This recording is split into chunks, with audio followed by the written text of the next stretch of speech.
All right. Hey guys, my name is Sucha, and I'm super excited to just be really talking to and reflecting about the journey from going vegan to now carnivore and just diving all in. And I'm really excited to be talking to the one and only steak and butter gal. She's such a huge inspiration because as I've been just diving into and getting more comfortable with not just eating animal based, but now diving into even full on carnivore and seeing another young woman who's openly sharing and also just thriving on this diet and embracing it. There's so much guilt we can experience around food, especially even with the past of disordered eating, which I know we both share. So I'm really excited to dive into it. And Bella, if you want to kind of just give like an introduction of your Of past and course. everything. Yeah. Sucha, when I first discovered your channel, I was just rejoicing because I always get so excited, so happy whenever I see channels who openly share, vegan to carnivore. There's actually more of us than you think. I know that we are seen as these anomalies, these extreme people, but it's honest, there's a reason. I really believe the vegan diet, at the start, it can be this amazing solution, especially if you are cutting out junk, seed oils, fast food, and then going to plant-based. Great, you're definitely going to feel better. You probably will see results, right? But the thing is, vegan diet is just not sustainable. I tried it myself for 6 years. And Sucha, how long did you try the vegan diet for? So I was about 4 years. And for Mhm. me, like I'll go into it a little bit more, but I come Yes. from an athlete background. So especially trying to do like Oh, max performance, it's almost impossible to be completely whole food plant-based. I had a big dependency on like protein powder, soy products, and nuts to like actually get sufficient protein and fats in. Oh, that's fascinating. So Yeah. you're definitely more about the physical performance. I was all about the mental performance because as a musician, Mm. it's all in the mind, your creativity, the ability to be efficient with the hours you spend at your instrument. So I was all about the mind. And I can say for a fact, after just the first year, I started to feel a decline in my mental clarity, the performance, my efficiency, even my mood. So I still stuck with it for another 5 years. And I think what really slapped me back into reality, and it was just a big red flag, I lost my period. I'm not sure if that happened to you, but I hear this Yeah. all the time with vegan women. You lose your period, it becomes irregular, it becomes spotty, issues happen. So that's kind of when I started to even consider, okay, vegan diet maybe is not my lifelong answer as much as I wanted it to be. So that's when I took a blood test just to be sure that, vegan's really not for me. And I took the blood test. My doctor sat me down and she just gave me that pep talk I needed. She said, you are so deficient in some really vital things, especially the vitamin D. I have to say, like, you are the lowest I have ever seen in my patients, just the lowest. I think I was a single digit, possibly 7. Wow. Okay. So she said, you either have to supplement heavily because she knew I was vegan, or you just have to eat some animal foods. And I'm so glad she even brought that up because that was what sparked me to start considering, okay, it's time to probably eat some meat. So that's when I went down the rabbit hole of Joe Rogan's podcast, right? All of these big carnivores who are just so open about talking, the healing powers of eating meat and the carnivore diet. I also came across some OGs, those vegans to carnivores. Man, I can't remember her name, but I'm sure you know her. She's young and she was this big YouTuber and she really openly shared vegan to carnivore.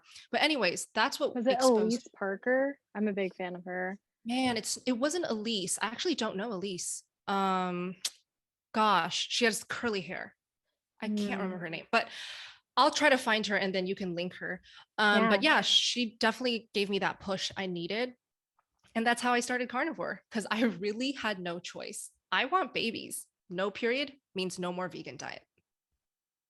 Yeah, I feel you. And this topic's like a little bit controversial, but for me, I went through something very similar. And at one point, like I was taking, birth control. And even after I stopped, like for so long, I was like, well, it's because of that my cycle's still off. And it's because of that my hair's still falling. And it's because of that my weight's like fluctuating and stuff. And it had been like more than 2 years after I stopped, and I was still dealing with all of these things, even Mhm. just incorporating a little bit of animal food like eggs and stuff, and it was still like really taking over me. So that was like a big thing because just like you, like lately, especially, I'm like, wow, I actually want to care about my reproductive health. And then, like, of course, like appearance is going to be huge just for anybody. And then also just like feeling and mental clarity. And Absolutely. although I was able to do the whole vegan athlete lifestyle well, like I was able to, you know,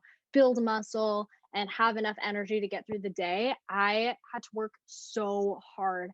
And now just, like transitioning to animal based, I'm like, wow, this is like feels so effortless. And I tried so hard to like have the physique I currently have, or I tried so hard to like do all these things for clear skin. And it was Mhm. like I didn't have to work that hard. I was like the amount of stress and inflammation was just like so Yes. much. And I'm sure like all of the fibrous plants I was like stuffing myself with literally, I was like, oh, like I'm dealing with this. Maybe I need more turmeric on everything, or I'm dealing with this. Oh my Maybe I need more ginger, and like all of these things that they tell you are like going to be healing, but you just overdo it, and it's no longer treating those things like medicine, you know? Oh my gosh, I relate to that so much. The turmeric was huge in the vegan community. I don't know if you use nutritional yeast, but man, I poured that Yeah, stuff on everything, right? everything. Because for the B12 and stuff. And if you really think about it, that's not very natural to lean on powders and processed stuff and, supplements and this and that on real food in order to stay healthy. And still, it's hard to stay healthy. But what is life all about if you're not going to try to optimize everything, if you are not trying to just strive to be the best version of yourself, to do good in this world, right? What, you're just going to fight for your whole life just to stay healthy, right? So that's when I was like, it clicked me out of it. I want to achieve so much in this one life that I have, so I'm going to aim for optimal health. And I think that's not too much to want in life, right? So that's why I Yeah. realized, yeah, diet actually is the root of everything. So we should. I'm just curious. Like, you tried so hard as a vegan to optimize your physical performance. You mentioned you leaned on powders, probably like protein shakes and stuff. Mhm. Right. So what was the switch for you when you realized, okay, I shouldn't be working this hard? Yeah, so in general, I feel like the entire time I was 100% plant-based or vegan, I was definitely just like feeling something not right about supplements. And just like you, like I was pretty much like, I was like, there's no way I can get the nutrients that they say we should get, but without supplementing. Like, there's absolutely no way unless I was like, literally stuffing myself with food. And Mm, I've always not only been fascinated by, but have seen so much value in like being in a state of ketosis.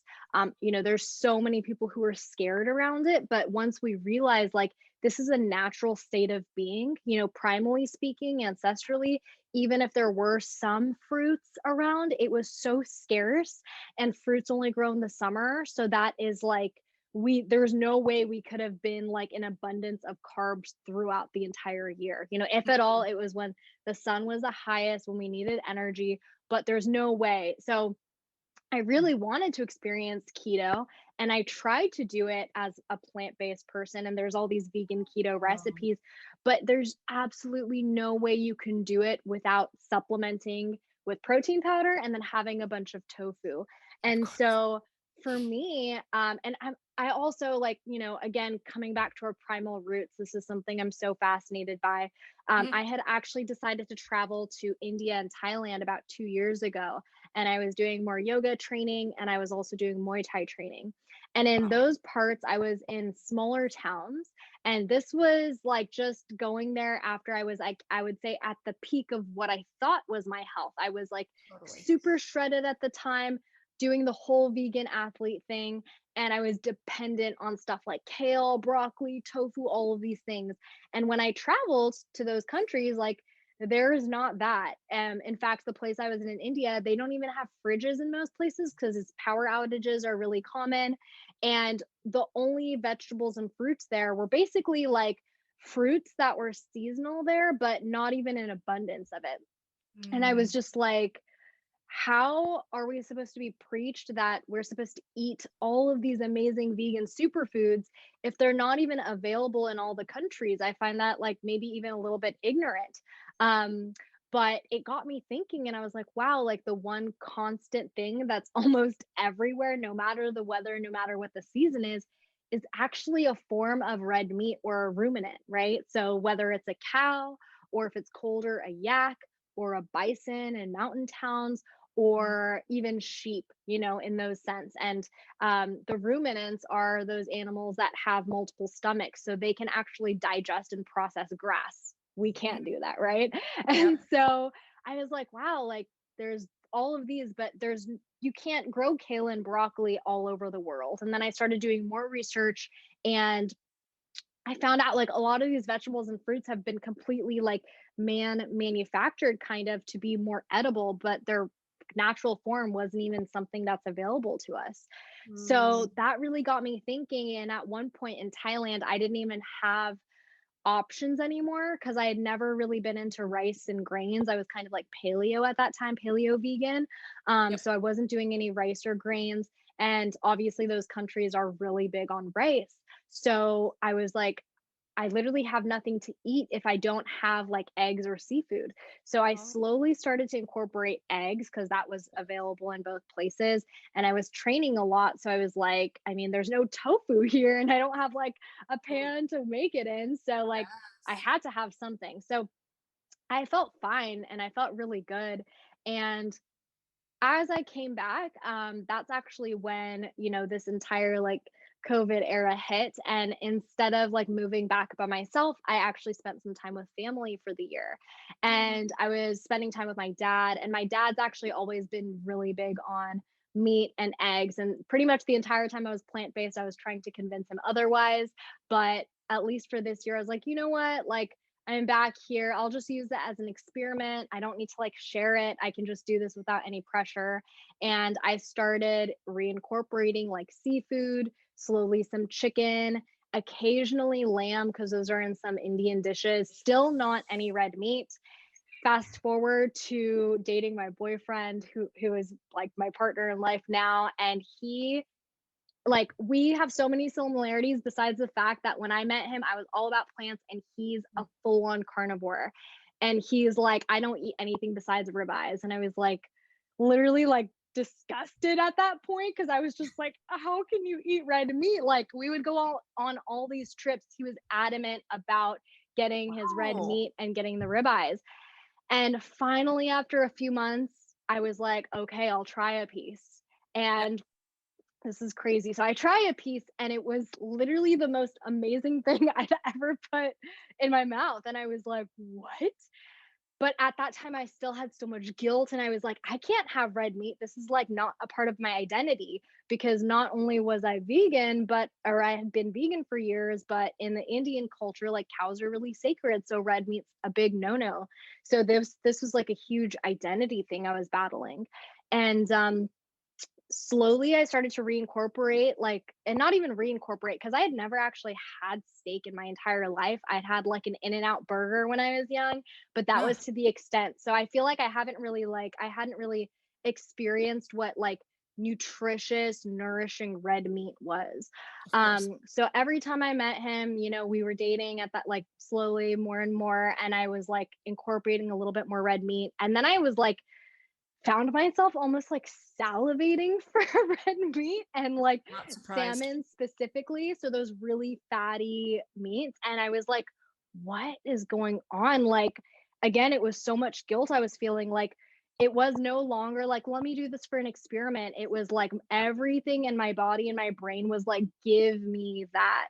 And Mm. it was also hard, and we'll dive into this, but like coming from a background of binge eating, I was just like, really scared and I'm like I don't want to be like so attached to a food, but I feel like there's something with my body that's like really needing this. So Yep. I just decided to kind of start bringing in the animal foods, and it was so amazing because I felt like I literally didn't need any supplements at that point to get in my protein and to even be in like kind of a keto state.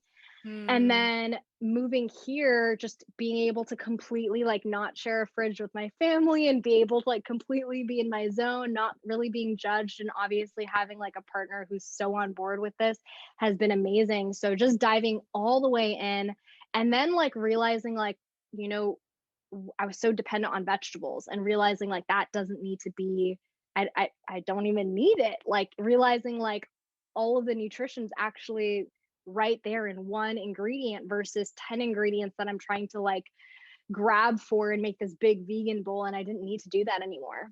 Yeah. So fast forward to now and doing your carnivore challenge, it's like definitely been a journey, but super awesome.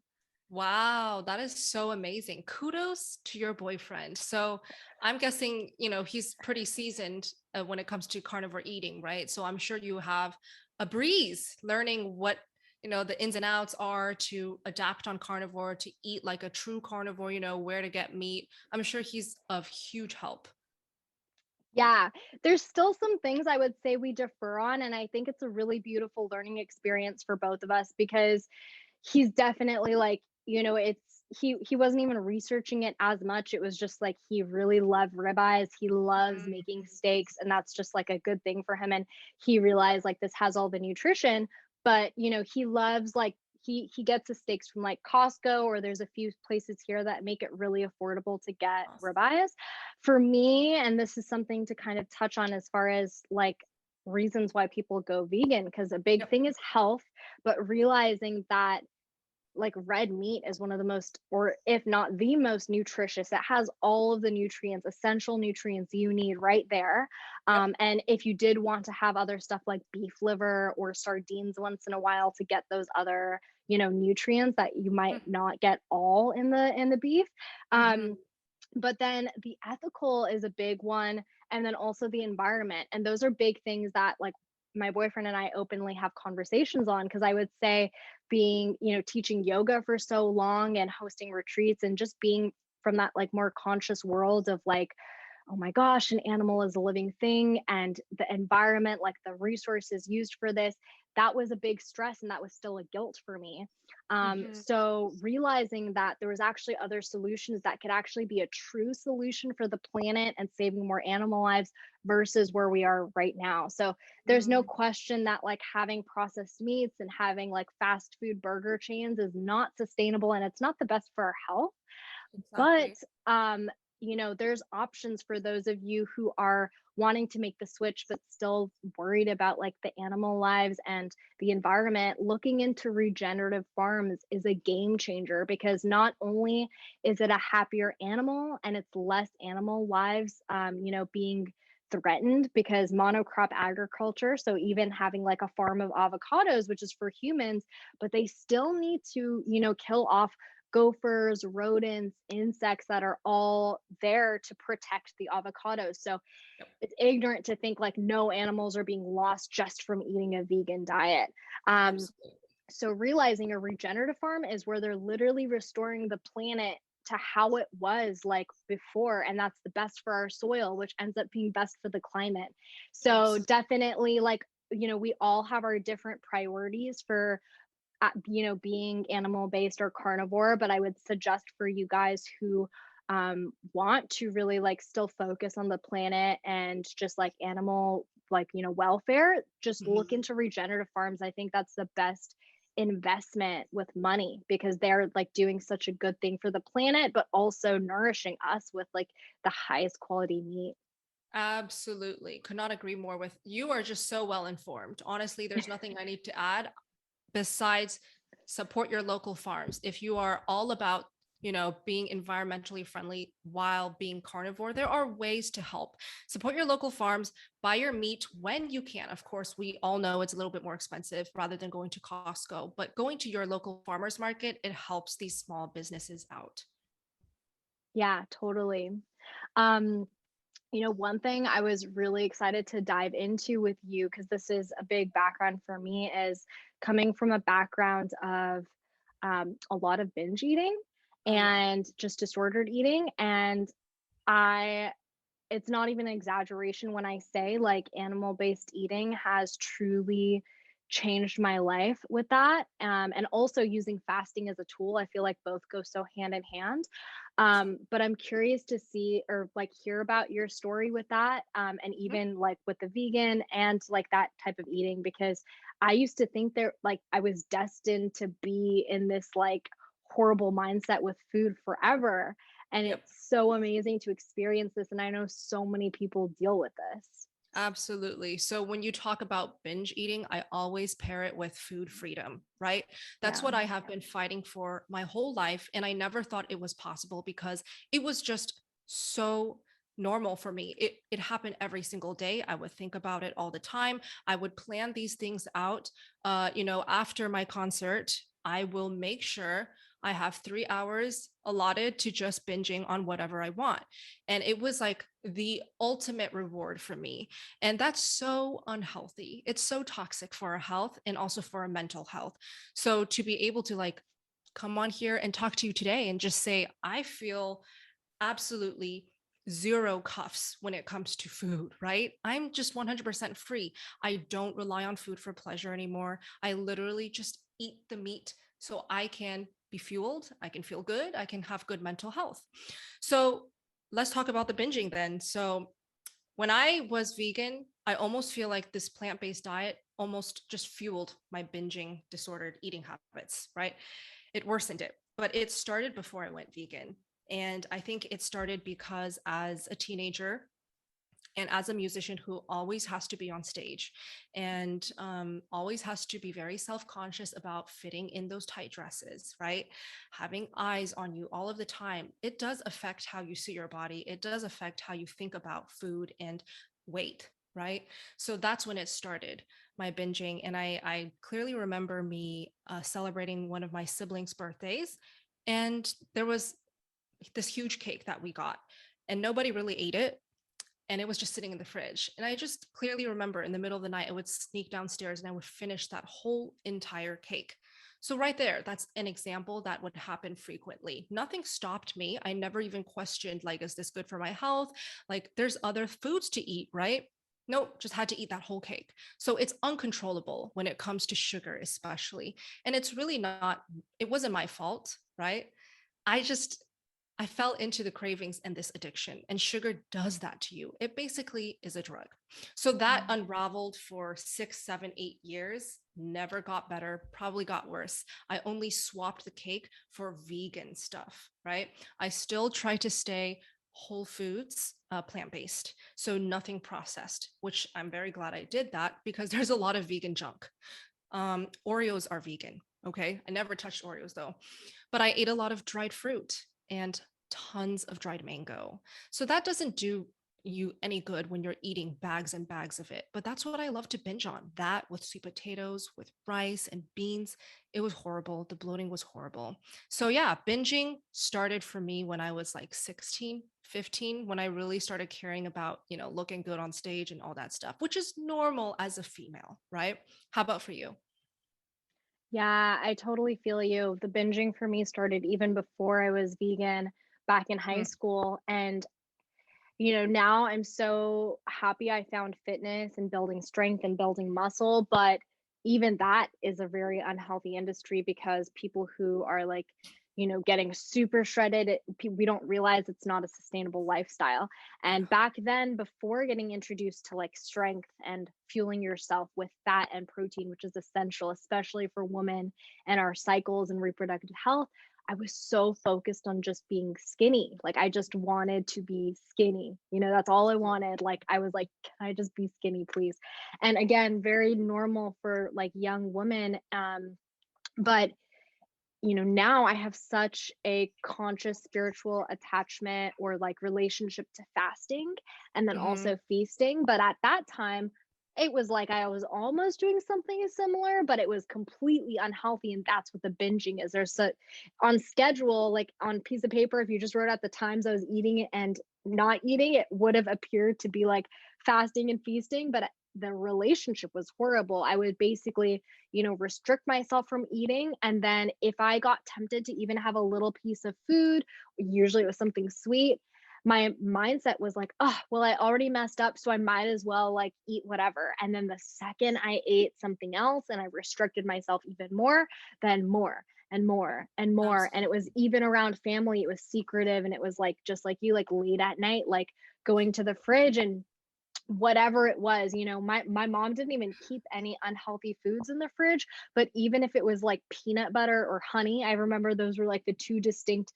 those are like the only things that were kind of on the junk food side, and Yeah. those I would just put on bread and eat that Oh like my God. a bunch, a bunch, a bunch, and then Right, right, feeling right. horrible the next day and feeling like I need to over exercise and restrict myself even more, and then the whole cycle starts over and over again. So it was definitely really, really horrible. And I feel like, we fight this battle of like, portion control, portion sizes, and like how much we should eat. And this is a big thing I'm growing to realize is like really horrible. Like there shouldn't be like a specific portion size, like innately we work with our survival instincts. We have something called an animal brain and a human brain. And our animal brain, our hypothalamus, it is just there to do good, but it's still living in like survival instinct mode where we weren't able to like, get food delivered to our door. And now Yes. we live in such abundance, but we still have this survival mechanism. So when we have food, we want all of it. And so feasting is only normal. It's such a primal, innate way for us. But the average person doesn't feast, let alone embrace feasting. And when I did feast, or in that case, it was like binging, it was horrible, really crappy feeling. Whereas now, like having a beautiful process of fasting, and then when I feast, it's exactly what my body needs, which is primarily the animal fatty and then also the meat. It's Yep. like so much satiation. And just like you said, with even like fruit, even if when I was plant-based, whole food plant-based, the binging, like it would be on like dried fruit. Like for me, it was dates. And to this day, like that's something that Mm, I love no so way. much. Yep. Yeah. But that was actually the big switch to realizing like I needed to try out full on carnivore, because even eating like a primal diet, but still including fruits, like no matter what it is, Yeah. having those carbs and sugars are really addicting. Like I Yep. could eat like a whole bag of dates, Oh and my the gosh. second that's such a trigger. Dates. Oh my gosh. 50% of my vegan memories was dates, dried mangoes, just all the dried fruit. I love dried figs. Like I can Yeah. openly talk about Figs, yeah. these loves that I had, but it doesn't trigger me anymore because I think That's the good, key yeah. here, yeah, the key here is instead of relying on empty calories or just sugars to fuel you, yes, you'll get this like sugar high and you're going to feel like on top of the world and super euphoric, but man, do you crash, you know? So Yeah. the difference between something like very plant-based or plant-centered versus animal-centered doesn't even have to be full-on carnivore, is that you're eating foods that are nutrient dense, that are high in those hormone healing, satiating fats. And that's what I truly, truly felt, even upon the first day of eating meat. I felt something that I never felt when I was vegan, and that was satiation. You never really quite feel that. You could eat a whole 2 pound bag of dates. Your stomach could be about to explode full of food, but you still want more. So, why is Yeah. that? Right? Because you're not truly satiated. Your brain and your hormones have not got into that switch where it's like, yep, I'm full, you can stop. No, you just never can stop, which is why it's such torture. You eat so much, you still want more. Oh, but I don't have space in my stomach. And then it just cycles, cycles, cycles, right? And that's where restriction starts because females see that their bloating is insane and they hate it, or they just want to lose weight again. So what do they resort to? Restriction, calorie counting, fasting for punishment. And that's, I think, happened to you, definitely happened to me. I see it way too much with, the vegans who reach out to me and who share with me their story. But that doesn't happen on carnivore, which is why I think fasting is just a different creature if you're eating a high fat, high protein diet. I'm not even enforcing carnivore here. You could probably do fasting, gently with keto or ketovore, but I only have experience, you mentioned feasting and fasting, but on carnivore. And I'm so glad that you are doing some fasting because truly it's only natural and it feels so right. I agree. Yeah, I agree. It's almost like when we're trying to eat just like little bits of food throughout the day, and then especially if those foods are like processed refined carbs or even some type of bean or plant, it's almost like we're just teasing our body and our brain and being like, you have a little spike of energy, you have a crash. I like depend on this and like I keep wanting it instead of just like an equilibrium because when you give yourself that fasted state, your gluconeogenesis kicks in. There's a reason why our body is able to produce its own carbs through that gluconeogenesis process versus like fats and proteins. You can't produce your own fats and proteins. You literally need those fats and proteins from an outside source. So your Totally. body like innately has this process to thrive off of fat, especially and protein, but Mhm.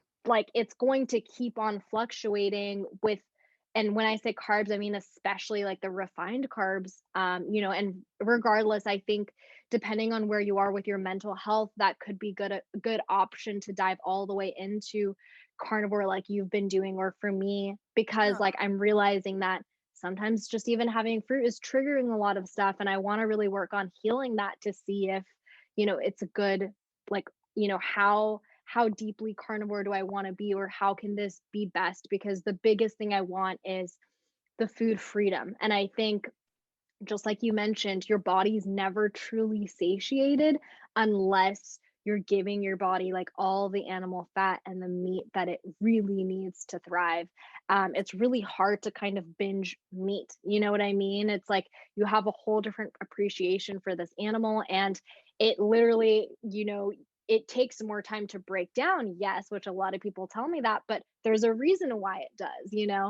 And so there's these beautiful, I think fasting and feasting is such a beautiful process that once we embrace it and find the beauty, it can be really, really awesome. Yes, you hit it on the head. You Yeah. can't possibly overeat on meat. Your body just won't allow you to. So, Yeah. Yeah. I'm really curious because I think this could be a good tool for some people who are like easing into more animal foods or just the yeah, satiation. it's Um, because I remember your videos way back where you would just, indulge in more of the butter. Like, could you totally. share a little bit more as far as like how that transition was for you? Oh, yes, absolutely. I'm so glad you brought that up because I'm now 124 days exactly with no butter because I'm currently Yeah. doing this beef only experiment. I'm all about trying new things now because 2.5 years in eating this way, I pretty much get the gist of what makes me feel pretty freaking good. So I feel very confident to just try new things. And I had a few members in my challenges who did beef only before I did. And they were like, yeah, I'm doing Michaela's Lions diet or ribeye only diet, right? And it did trigger something and inspired me. And I was like, oh, they're always coming back to these meetings saying they feel better and better, things are healing. Why don't I just try it for the heck of it? But back to the butter. Before that experiment for myself started, yes, I ate as much butter as I wanted. And I have to say, if I had not leaned so heavily on the sticks of butter, I don't think I would be able to have healed uh, all of my issues as fast, as efficiently. And I definitely wouldn't have been able to get my period back as quickly. Maybe I could have still gotten it back without any butter or by limiting the butter, but I did promise myself upon starting carnivore, no more limitations, no more even tracking, counting, macro, this and that, right? Threw away the scale as well. And I just let myself go, right? This Mm. term, let myself go, it's like there's this negative connotation around it because it's always about, gaining weight, letting yourself go, not caring about your health anymore. Well, I let myself go as in all of my evil thoughts, all of that negative energy, all of those fears about food centered around food. I let it go. Yeah. I'm just going to eat as much fat, as much steak as I want. And my fat of choice was the butter. So just an idea, like I would eat up to 2 sticks of butter, I think sometimes three, plus tons of Ah. steak. So the fat was my answer. And I'm not saying that will be yours, whoever's watching, right? But chances are, if you have hormonal issues, if you have irregular cycles, if you have amenorrhea, please don't be afraid of the fat, is all I'm saying. Yeah, Mhm. that's a really good point, and I think, you know, um, doing the feasting, or like you mentioned, just kind of like letting yourself go, or even the fasting, like any of these things, I feel like the most safe way they can do it is if you're eating the animal fat and the animal meat, you know, because then you're not falsely trying to like let yourself go, but then you're binging carbs or fruit or even the dried fruit that we're told is so healthy, but it's not Exactly. really satiating us. When we're feasting and kind of like letting ourselves just go, but it's with the right things, what our body really needs, then it can work and do wonders. I mean, one of the things, like even just someone who is in the fitness industry, I'm not going to stress about having the most amazing physique, but you know, that's something that is a focus. You know, it's fun for me to weight lift and I do a lot of yoga and it's fun to see my muscles develop but also lean out. And when I was vegan, I thought I was destined to always be bloated. I would be so bloated. Like that was another reason why I even picked up fasting, which allowed me to kind of heal some of my inflammation, but it's a whole different world after I included the animal foods because it was kind of just like a band-aid at that point. And so much of the inflammation kind of just like waiting later in the day just basically set like it allowed me to not be bloated in the beginning of the day because the second I ate like a vegan meal, it was like I literally had to change clothes. Yeah. And it's insane that now, you know, most of my days are OMADs, and then sometimes it's like having my food within like a 4 to 5 hour window these days. Um, but even if I eat like all of the meat and all the animal fat, I wake up the next day like not bloated at all. And sometimes I'm even having more calories or food than I would have before because I was trying to restrict, but I'm like waking up feeling lean. And then, like, you know, this is crazy, but like, I don't have any gas. And I thought this was like something that was just so normalized. I thought it was normal, you know, not to get too into that, but like, I think it's so normal to talk about as far as like having a bunch of waste and having a bunch of like gas. And Yep. I'm just noticing like my body is absorbing all of this so much and there's not as much excess stuff coming out. And I'm like, Oh my God. this Yes. is interesting. I was taught the opposite, but now it's like, this is actually feeling sustainable because it feels like my body is actually absorbing everything instead of all of these foods I was like buying that I thought were more sustainable for the planet and everything, but it ends up just being wasted because it comes out, you know? Yes, I'm so glad you touched on that. I'm all game for talking about, poop talk, gas, Yeah. flatulence, like whatever. It's so true. Once you start cutting out the carbs and the plants and the toxins, right, you do have less waste. And what you said is so, so real. You just absorb all of it and you feel it through your energy, through your mood. It's like the body has become so efficient on carnivore. It knows exactly what to do with all that meat, protein, and fat, and it knows exactly how to make you feel amazing, make you feel or be that best version of yourself. So that's this beautiful cycle of carnivore. And yes, I do agree that it's a lot of relearning, reteaching yourself things that you thought were true, but really the real truth is XYZ. So I think Yeah. have an open mind is especially important, right? And don't be so stubborn and so adamant on finding that one way because I really don't think there is one way for even me now versus me later, right? So always just have an open mind. I so agree with that. Yeah, my mindset to everything has always been experimentation, and diving into animal based was kind of an experimentation, and even now going all into carnivore. But it's like I think the moment you feel like something's forced, it's not Yeah. going to be fun, you know, and getting to a point now where I'm like literally not even having any fruit, like that would have been so extreme. That would have been like, what? Like this is absolutely crazy.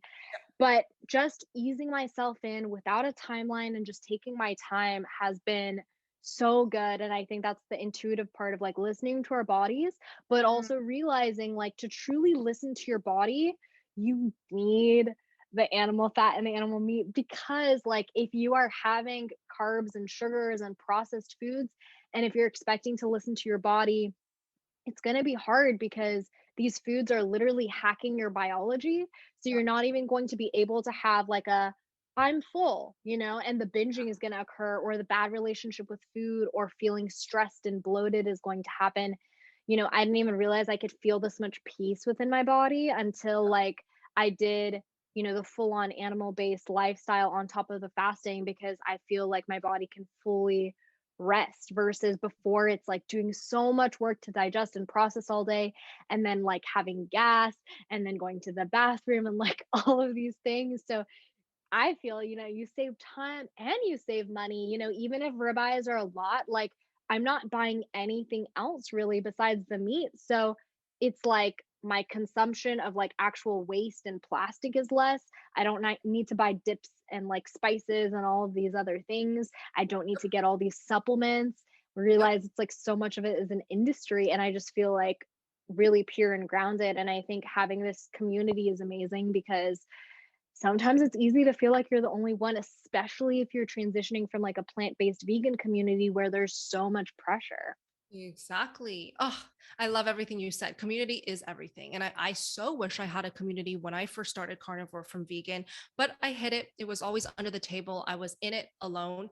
And I definitely felt really guilty. So that's why I think it's why I work extra hard to just build one, because I didn't find Yeah. one when I was carnivore and it was all just lone, anomalies just sharing their story, which is great. That changed my life.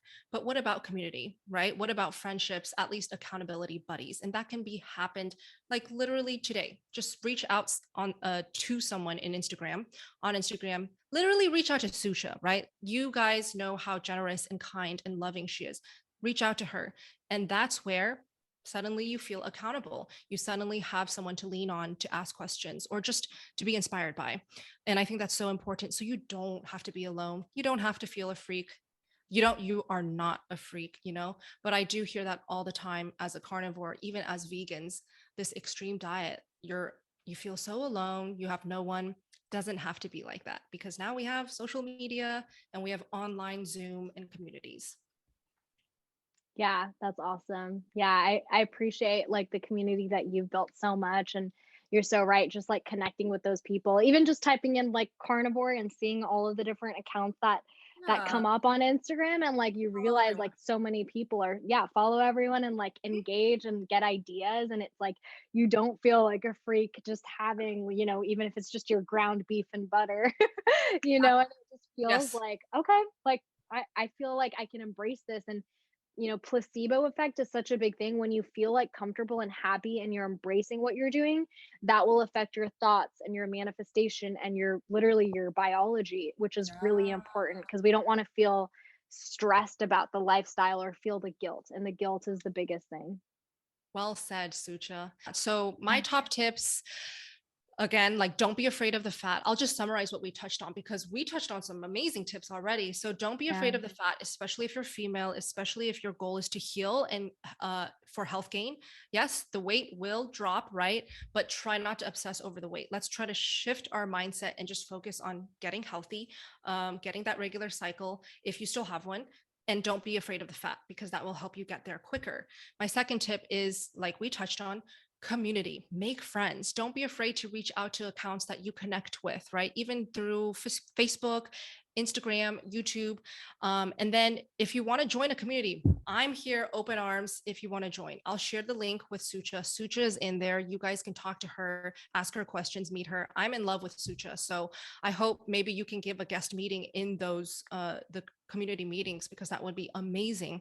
But yeah, it's like these types of friendships, they blossom, right? If I didn't have this conversation with Sucha today, I would not have known, what I want to do in regards to community meetings to better it with Sucha as the superstar. So all of these things happen naturally as long as you're not afraid of reaching out, making friendships. So I honestly just want to focus on those two for myself. Build a community for yourself, just make friends, lean on someone, and don't be afraid of the fat. Yeah, thank you so much. Yeah, my biggest thing, everything you said, and just like abundance mindset. So, abundance with food and just like allowing yourself to just go with all this, go all in, don't be afraid. And then abundance with community, like even if you have a certain friend circle or group or family that you feel like might judge you, realize there's like an abundant of us. You even said like so many people who are actually making the switch and carnivores in this community, so Yes. just feeling like and believing that there's abundance with all of that, and that will translate to everything in your life. 100%. Exactly. Yeah. Thank you so much. This is so fun. It's really my pleasure. We should do more of these. You'll be on my channel next. And thank you, Sucha, again for reaching out. I appreciate that. Thank you so much. Have a beautiful day.